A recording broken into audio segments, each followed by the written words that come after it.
जो क्षेत्र में बुखार होते हैं, ऋतु बुखार, सीजनली बुखार, ऋतु बीमारी। तो बीमारी है क्या? अगर किसी को अगर बुखार लगता है तो सबसे पहले उसको बीमारी नहीं समझे, बीमारी नहीं समझे। वो आपका मित्र आया है तो उसके स्वागत में आप लग जाइए। किसी अतिथि को आप स्वागत करते हैं तो लगता है कि नहीं, जो आपके पास हो तो बुखार जो आया है वो आपके भलाई के लिए आया है, बशर्ते उसको समझना है कि हमारी भलाई कैसे होगा।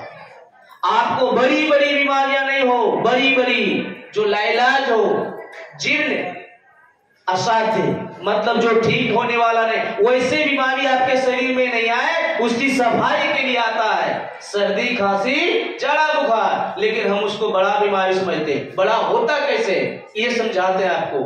क्यों हम उसको नहीं समझ पाते कि हमारे मित्र है। बुखार लगता है, हमारे अंग जो है, अंग से शरीर बना हुआ है। अंग का छोटी इकाई उत्तक है, टिश्यू है। टिश्यू का समूह से अंग बनता है। अभी छोटी इकाई कोशिका उस बुखार क्यों लगता है जो बताते, जाने अनजाने में कोई वस्तु के माध्यम से, वायुमंडल के माध्यम से कोई बैक्टीरिया का हम पर हमला हो जाए, वायरस का हमला हो जाए, तो हमारी कोशिका उसको पहचान लेती है। क्या करती है? पहचान लेती है। तो क्या करते हैं, अगर कोई घर में अजनबी आ जाए, अजनबी यानी वो हमारे बुखार जो है वायरस है, अजनबी आ जाए तो क्या करेंगे, उसको पहचान लेती है हमारी कोशिका। पिट्यूटरी ग्लैंड को आदेश देती है कि भाई हमें कोई आया है। वो कहता है तुम लोग सजग हो जाओ। क्या करेंगे? हम आग लगा देंगे। किसी चीज को मारना नहीं पता है तो क्या करेंगे? आग लगा देंगे, यानी शरीर का तापमान उच्च करेंगे। सामान्य शरीर का तापमान 37 डिग्री होता है, लेकिन अगर उससे उच्च तापमान पर आएगा तो मर जाएगा। तो हम अज्ञानी क्या समझते हैं कि बुखार लग गया। अब उसको बुखार को कम करने के लिए दवा खाते हैं, तो जो वायरस आया है वो मरेगा? नहीं मरेगा। तो नहीं मरेगा तो उसको रुकने का मौका मिलेगा, संरक्षण मिल जाएगा, और बड़ी बीमारियां के रूप में उसको तैयारी करने का मौका मिल जाएगा। अब उसको मारना चाहिए कि नहीं मारना चाहिए? मानना चाहिए ना, जानेंगे तब ना। अब उसको ठीक कैसे करना है, आप उसको सहयोग कैसे कीजिए? तो कुछ नहीं कीजिए, आप घुटने के नीचे तक पानी गर्म कर लीजिए, यानी 40 डिग्री तापमान का पानी। जितना आपके सहन हो सकता है उतना सहन कर सकते हैं। बाल्टी में पैर डाल के बैठ जाएं और कंबल ओढ़ जाएं। मतलब आपके पीढ़ी पहले क्या करते थे? कुछ नहीं करते थे, केवल खाना बन कर देते थे और कंबल ओढ़ा के कर देते थे। क्या ऐसा होता था कि नहीं? वो नहीं जानते थे, लेकिन वो ऋषि बन सकते। उनके पीढ़ी दर पीढ़ी उन्होंने बताया कैसे ठीक होता है। लेकिन आप लोग पढ़िए, समझिए कि क्यों होता है।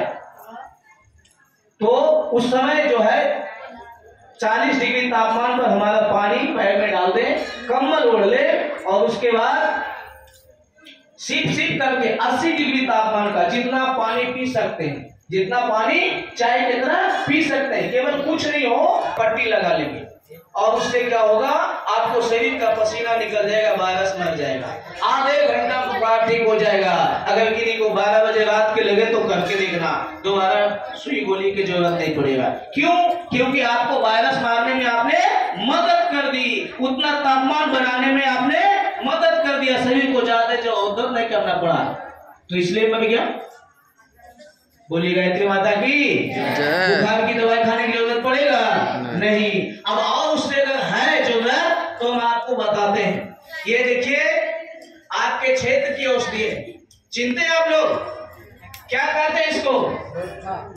धुल्पा है ना, इसका नाम है धुल्पा, लेकिन आयुर्वेद में इसको द्रोण कहते हैं। क्या कहते हैं? द्रोण कहते हैं। महाभारत में एक पाठधारी थे द्रोणाचार्य, उनका बाण कभी खाली नहीं जाता था, वही उन्हीं के नाम पर ये बूटी का नाम रखा गया द्रोण।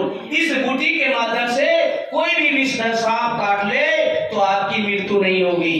ये इतनी कीमतदार है बूटी।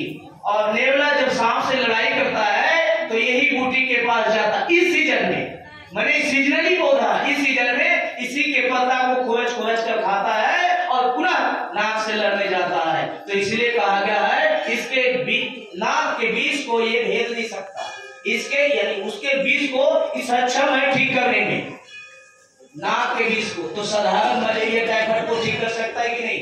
एक मच्छर के विष से मलेरिया होता है ना, उसकी विष को ठीक कर सकता है कि नहीं? इसको पिलावे का क्या करेगा वो बताइए। बतावे ना, अगर आज ही मिल जाए इसको पत्ता को चिबा लीजिए, अगर किन्हीं को सांप काटेगा ना तो इसको पिसा लीजिए और उसके बाद तब तक आपको सितुआ पर जाने का मौका मिल जाएगा। रास्ते में अगर दम टूट जाएगा तो सितुआ पर डॉक्टर साहब भी नहीं करेंगे, है तो इसको खा के आप कहीं भी पहुंच जाएंगे। क्योंकि अगर गेहूं सांप काटता है ना तो 3 घंटा तक उसको मौका है, तब तक गाड़ी घोड़ा खोजते खोजते सांप हो जाता है।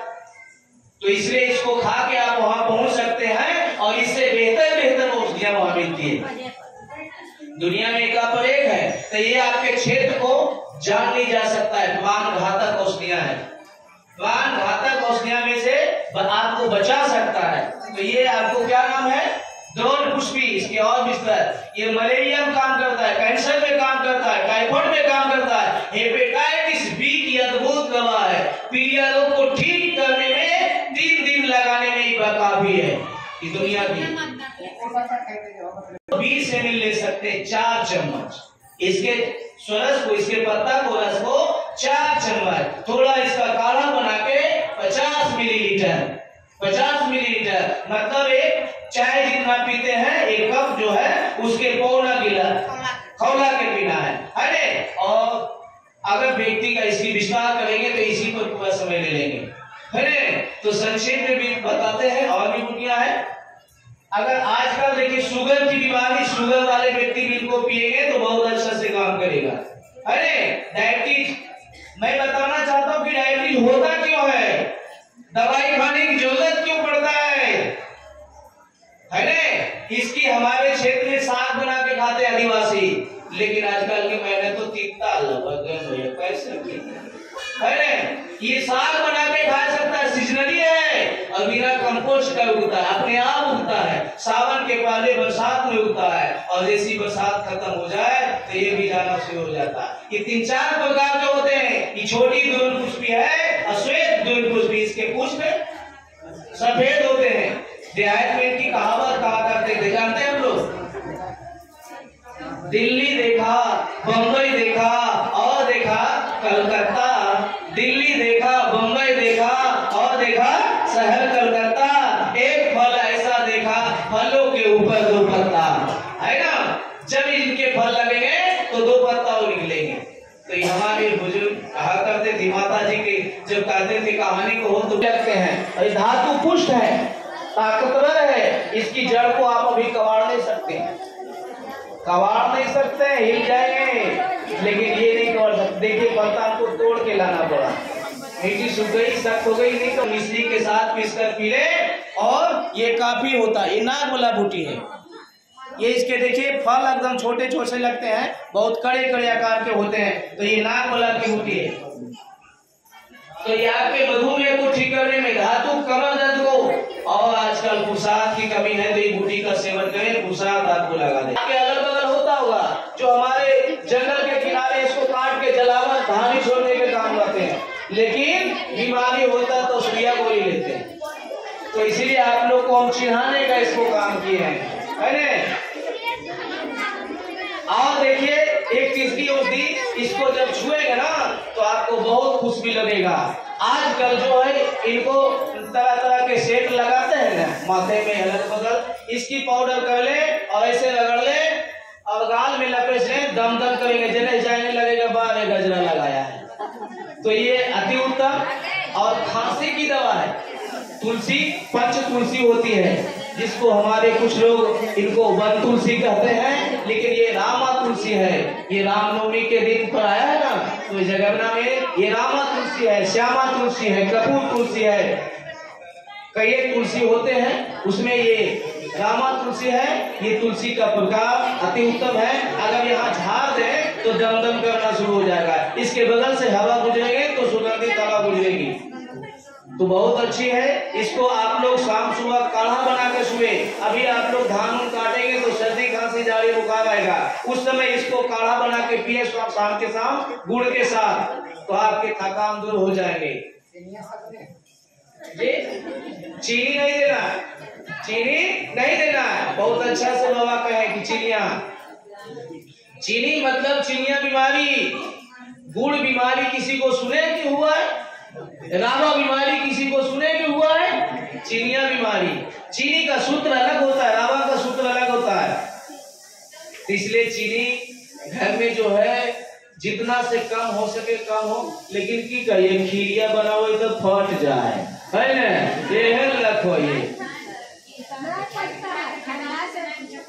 नहीं बढ़ता है। दूध अमृत है और रावा भी अमृत है, मधु अमृत है, घी अमृत है, लेकिन माता नहीं जानते मिलाना। अगर बराबर मिला देंगे ना तो लड़ जाएगा और दुश्मनी तैयार होगा, है ना? शरीर के साथ ठीक नहीं है। इसलिए किसी को कम कहिए, देखते कहते हैं ए लड़ रहे तो बस भगवान अभी नहीं देखना।